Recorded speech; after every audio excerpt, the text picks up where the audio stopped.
Hello friends, sunrise classes में आपका स्वागत है। आज हम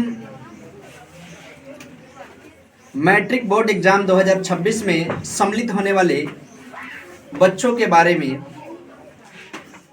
कुछ बातें बताने के लिए ये वीडियो शूट कर रहा हूँ।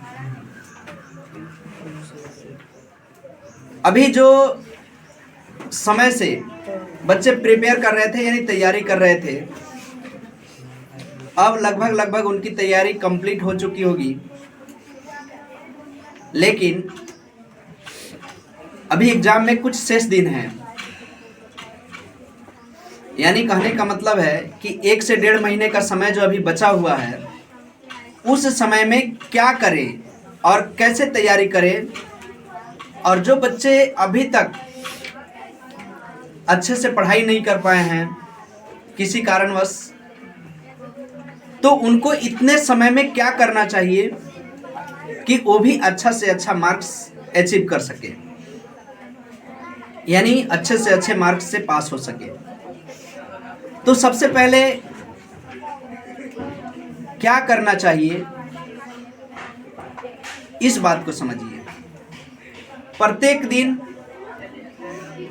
आपको एक टेस्ट जरूर लगाना चाहिए, चाहे वह आपका टॉपिक वाइज हो या फुल सिलेबस का हो। वैसे विद्यार्थी जिन्होंने पूरा सिलेबस को कंप्लीट कर लिया है, उनको क्या करना चाहिए? उनको प्रत्येक दिन समय फिक्स करके, यानी 3 घंटा 15 मिनट का एग्जाम जो होता है, वह समय को लगाएं। 3 घंटा 15 मिनट फिक्स करें और ईमानदारी पूर्वक पूर्ण सिलेबस, यानी जो परीक्षा का पैटर्न है, प्रीवियस ईयर क्वेश्चन है, उसको देखें और ईमानदारी पूर्वक बैठ करके उनको लगे कि हम एग्जाम हॉल में बैठे हुए हैं, और उस तरह वह 3 घंटा 15 मिनट एकाग्र होकर के साफ साफ सुंदर सुंदर लिख करके सवालों को बनाए, जांचे। जब वह पूरा सेट को कंप्लीट कर ले तो देखें कि हमसे गलती कहाँ हुई है। जो गलतियां हुई है उनको चिन्हित करें। जो टॉपिक जो थोड़ा सा कमजोर पड़ रहा है उसको भी चिन्हित करें और उसका एक शॉर्ट नोट्स अपने से तैयार करें और उसको बार बार रिवीजन करें। इस तरह करके प्रत्येक दिन आपको अलग अलग सब्जेक्ट का एक एक टेस्ट लगानी है। आपको उस टेस्ट का फुल एनालिसिस करनी है। जहां पे आप अशुद्धि पा रहे हैं, यानी मिस्टेक हो जा रही है, गलती हो जा रही है, उसको पहले कंप्लीट करने का प्रयास करें। चाहे ऑफलाइन आप लोग पढ़े हैं या ऑनलाइन बहुत सारे बैचेस चल रही है, क्लासेस चल रही है, उससे क्लियर करें। यानी जो आपको अभी जहां पे प्रॉब्लम क्रिएट हो रहा है, उसको ध्यान पूर्वक रख करके उसको दूर करने की जरूरत है। साथियों, अब कुछ नया पढ़ने की जरूरत नहीं है। आप सोच रहे हैं कि मैं ये नहीं पढ़ पाया हूं, तो अब कुछ पढ़िए मत, क्योंकि आपके लिए अब नया पढ़ने का समय नहीं रहा। जब समय था आपने किसी कारणवश उसको गंवा दिया। तो अब आपको प्रत्येक दिन daily revision, chapter wise revision करना है और फुल टेस्ट लगाना है। Revision, chapter wise, full test. Test का फुल एनालिसिस पूरा कंप्लीट एक कॉपी में लिखिए। जो आपको नहीं आ रहा है या जो अशुद्धियां हो रही है उसको, और बार बार उसको रिवीजन कीजिए। इस तरह आपकी तैयारी बूस्ट हो सकती है 1 से 1.5 महीने में, और आप एग्जाम में अच्छा से अच्छा स्कोर कर सकते हैं। आपका बेस्ट स्कोरिंग जो सब्जेक्ट है मैथ्स है, मैथ्स में आप 100 आउट ऑफ 100 करने का प्रयास कीजिए। साइंस है जो ऑथेंटिक आप डिफिनीशन लिख करके ऑथेंटिक सवालों को सॉल्व करके 100 आउट ऑफ 100 स्कोर कर सकते हैं।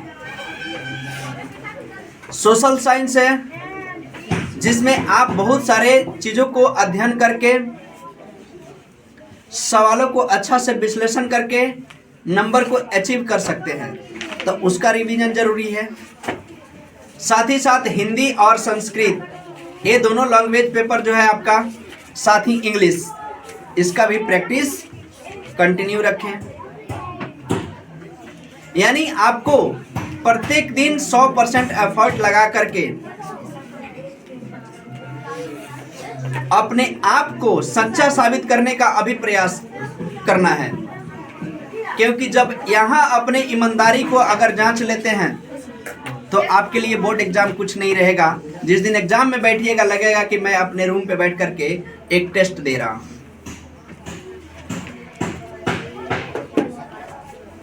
तो जितने समय आप यहाँ पे अभी वर्क में लगाइएगा वह समय आपका बहुत बेनिफिशियल हो जाएगा। अंत में केवल और केवल परिणाम ही परिणाम दिखेगा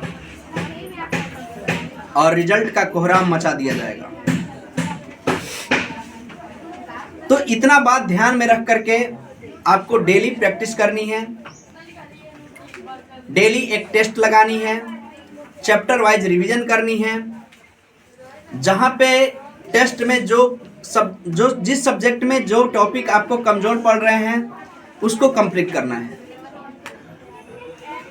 बाकी नया कुछ सीखने का प्रयास नहीं करना है कि मेरा 2-3 चैप्टर बाकी रह गया, 4 चैप्टर बाकी रह गया, मैं इसको कैसे कंप्लीट करूं।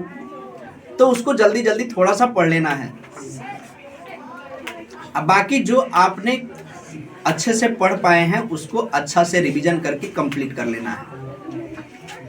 और हर एक सब्जेक्ट में आपको कम से कम 90+ मार्क्स लाने का प्रयास करना है। जो बच्चे काफी दिन से नहीं पढ़ पाए हैं उनको क्या करना चाहिए,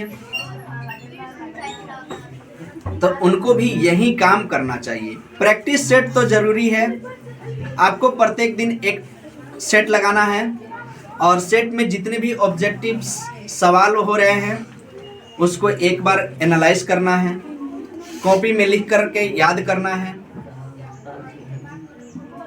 दूसरी बात कि अपने से एक शॉर्ट नोट्स तैयार कर लेना है ताकि एग्जाम के समय में भी हम जल्दी जल्दी रिवीजन कर सकें। और वो चैप्टर वाइज होनी चाहिए। इस तरह अगर आप अभी से शुरू कर देते हैं तो ये जो भी 1 से 1.5 महीने का समय बचा हुआ है आप काफ़ी चीज़ें इसमें एब्जॉर्ब कर सकते हैं, यानी काफ़ी चीज़ें हासिल कर सकते हैं। आपके लिए एग्जामिनेशन टफ नहीं महसूस होगा। ठीक है, तो चलिए मैं इस वीडियो में इतना ही रखता हूँ। बाकी आपको ये वीडियो कैसा लगा और आपने इतना कीमती समय देकर के मेरे वीडियो को सुना उसके लिए तहे दिल से धन्यवाद।